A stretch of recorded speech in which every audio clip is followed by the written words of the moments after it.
For me, I always say the one of the most important people in a restoration business is whoever's answering the phone.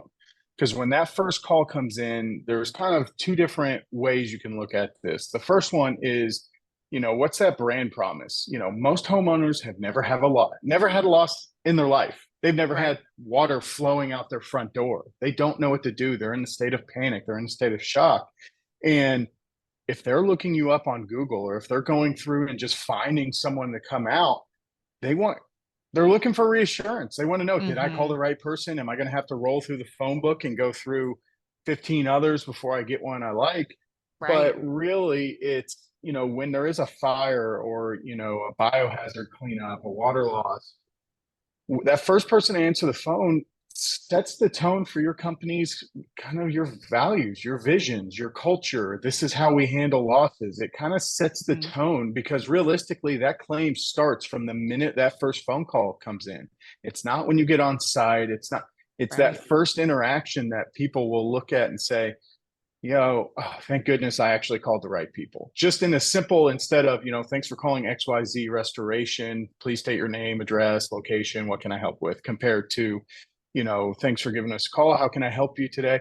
I have water running out my front door. I don't know what to do. Being able to kind of put yourself as the authority, but be able to show, I'm so sorry. That's terrible. When did this happen? How is this happening? How can I assist you? This is Hmm. something, we offer 24-hour mitigation services. I can have my crews on the way. I need to get some information from you, but let me see if I can help you in the meantime. It's almost making that personal connection. Most people in restoration deal with this every single day. It becomes Right. normal. Most people, this is not a normal thing. So helping kind of, set that vision and values of this is what we do. This is how we help our clients. And it really helps kind of give that emotional side. Cause I've worked at restoration companies where person answering the phone sounded just as bland as possible. Hi, let me put you Right. on hold. What can I do for you? And that was one of the first things we would go in and train. Or some successful companies I worked at, we had a staff of people that's what they did. They had that Hmm. tone of voice when they answered the phone. We're here to help. Thank you for calling us. How can I help you today? Like Hmm. little things, just even in your tone, can kind of put someone at ease. Everyone gets spam calls all the time when hi, this is you're just like, I'm not answering. And Right.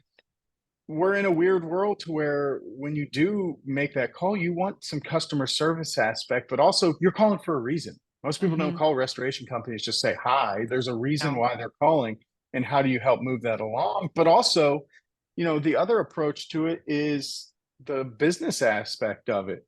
You need to convert those leads, especially in our state of the industry report we did with CNR Magazine. I actually went and found one of the pages for you, and it shows that 45% of restoration firms are preferring to not do TPA work or get out of TPA work.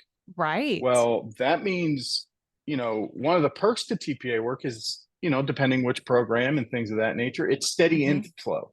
You don't have to Hmm. sell, there's no marketing, they're just sending you leads. Well, if you get out of that, now every single call that comes in is a sales call. How are you Right. converting those leads? How are you going through and making sure you get relative information? Are you Hmm. setting up your customer for success and really kind of helping make sure that conversion rate turns into sales? Because without those guaranteed leads coming in, who knows how many jobs you might have in a week? It really kind of Right. turns that customer service and sales aspect on, because there's no guarantee that they may even sign an agreement when you come out or even have Hmm. you want to do the work. But, really setting a precedence from that first phone call and really giving that kind of process of here's the information we need to collect. Here's Hmm. the way we want you to approach certain tones. Is this a mold job that's been going on for 3 weeks? Well, that's not an emergency.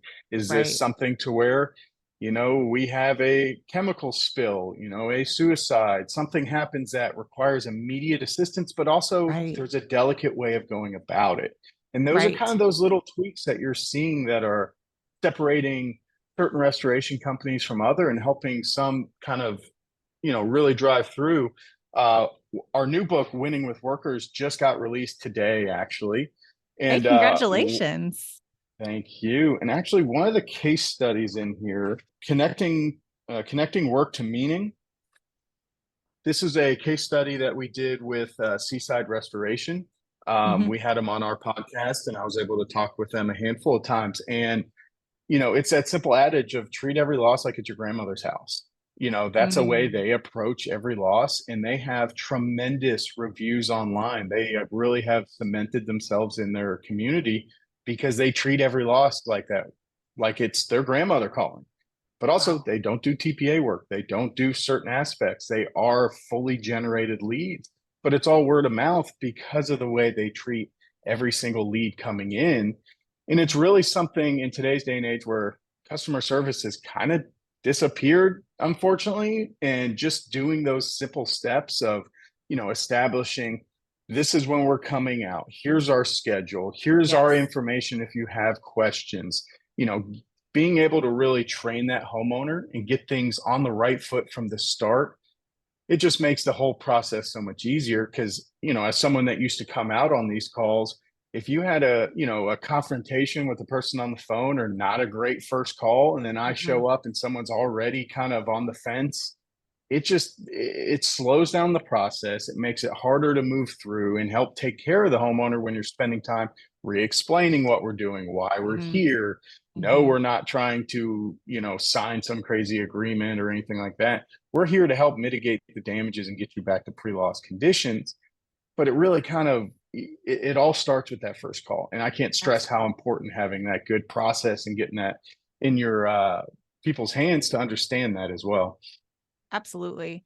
Well, and I think too, there's so much of a common misconception that, well, my job is, speaking to the person answering the call. My job is to answer the call, get the information, and get that to the salesperson who, at that point, like that project manager, sales, business development, what have you, it's their job to really like win the customer over for our business. But I know that when I call a company, whether it's for restoration or not, that first person who answers the phone, if I don't feel like they want my business or they care about my business, I'm probably going to go find someplace else. And I think it's so important to recognize that those first couple minutes you have with that customer, that might be the only time that they interact with your company.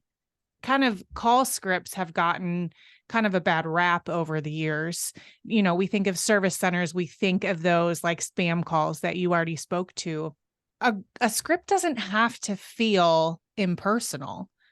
Having that clear process laid out can actually make a world of a difference and allow you to add that empathy and that care and that concern and that solid, concrete, good experience for that first interaction to make sure you've got a customer for life. Absolutely. And you hit it right on the head. It's, being able to have that clear, concise vision of, here's what we do, how we do it, but Mhm. being able to connect with on a human side to somebody, Mhm. being able to connect with them. And actually, our first book we did, the 5-Star Restorer, we went Yeah. through Google and broke down over 1,000 one-star reviews on restoration companies. No shocker. Most of those came back to lack of communication. And Mhm. it's how do you set that precedent from day one? This is how we communicate. This is what we're doing. Give that visibility to where it's not, okay, we're trucks on the way. Right. I have no idea what that means. If it means taking those extra couple minutes and walking someone through an additional step, or, Yeah. even just connecting with, are you okay? Do you guys need Right. some water? Do we need, little things? Because those little nuggets you put in that may seem normal, those are what stand out to people. That's where your 5-star reviews come from. That's where, this person's going to be running up and down their neighborhood after a hailstorm saying, you got to give these guys a call. They took Right. care of me. It's helping not only set a precedent and kind of train a homeowner to the process, because most of them never gone through it. It's just connecting with people. And if you're able Mhm. to connect with people, it makes the lines of communication easier. It makes, if there is Mhm. a hiccup in there, you're calling, and even if they don't like the information you're telling them, you're being visible, you're being upfront, and it Mhm. normally leads to an easier just process all the way through. Mhm. I think at the foundation of a lot of what you've spoken to already is the personhood behind that interaction. This is so much more than a job or a loss that needs a crew to come in, regardless of the circumstance. There's a person on both sides of that call, and it's important to recognize that because they deserve to be treated with dignity as someone experiencing a loss, and also someone who would go, oh my goodness, if that was happening to me, how would I want someone to respond to me calling in with that information?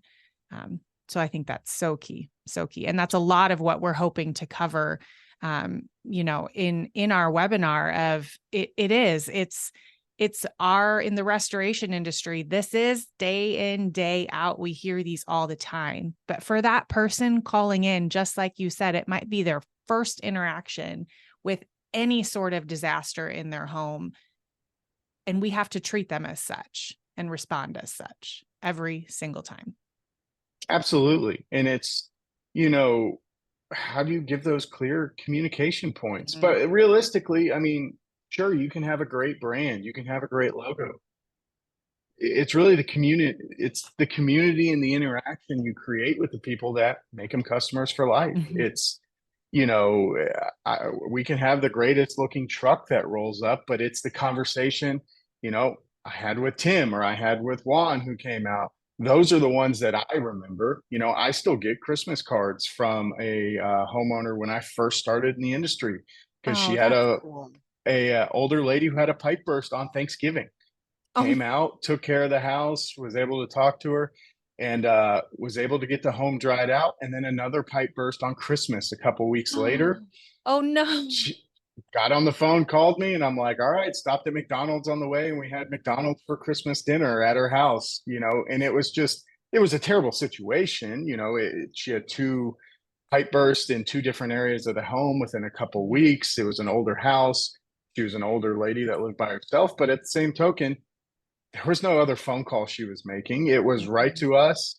I was there in 20 minutes. We were able to get the loss taken care of. But even to this day, I still get that Christmas card from her. And it's just Mm, something that you build those relationships with. And it wasn't anything, there was no 15-step, this is the greatest sales script on earth. It's just connecting with right. someone on an emotional level. And she's a client for life. And it's something that didn't take a whole lot of effort. It was just those extra couple minutes of having that conversation and really kind of talking her through the loss and what's going to happen and almost alleviating that stress of the unknown and Mhm. really kind of painting that picture. Cool. Well, gosh, Paul, I appreciate you just sharing all of that, and just speaking to the importance of that. Is there anything else you would want to add? Really, in today's day and age, especially if you're a company that's looking to get away from TPA work, looking to grow your own kind of sales and inbound, you have to find ways to separate yourself from the pack, especially if you're in saturated markets. I'm from Central Florida. There's a lot of restoration companies out there. How do you separate yourself from everyone that can show up with a truck? And a lot of the ways of doing it is visibility. It's being able to connect to the people, treat them like it's your grandmother's house, and Mhm. really kind of drive that customer service while also just being clear, honest, and open with exactly what we're doing and how. And even if they don't like the answers you're getting, sometimes the fact that you're being honest and transparent with them really goes a long way. Absolutely. Absolutely. Treat it like it's your grandmother's house, like it's your grandma on the other line. It doesn't really even need a lot of addition to it. That's a powerful statement, and a great way to put it. So awesome. Well, I appreciate your time. Thank you so much for sharing a little bit about that. And obviously for anyone watching, we are offering a webinar here in the next week where we're going to be talking about this even more, diving into what are some of the best practices that we need to look at when we talk about those first interactions. And with the help of the awesome crew at Knowhow, we're going to be able to offer some takeaway information for how you can then best apply that into your business as well. So I hope that anyone listening will be able to join us. And Paul, I super appreciate your time this morning. Absolutely. Yeah, any way to help, we're always here for. If you're interested in downloading our new book, Winning with Workers, you can go to winningwithworkers.com or go to tryknowhow.com. Be able to download this for free. I feel super special that I have a paper copy. So, You do. You're one of the which few. I prefer that anyways. So I got to take notes in all the margins anyways. Right? Awesome. Awesome.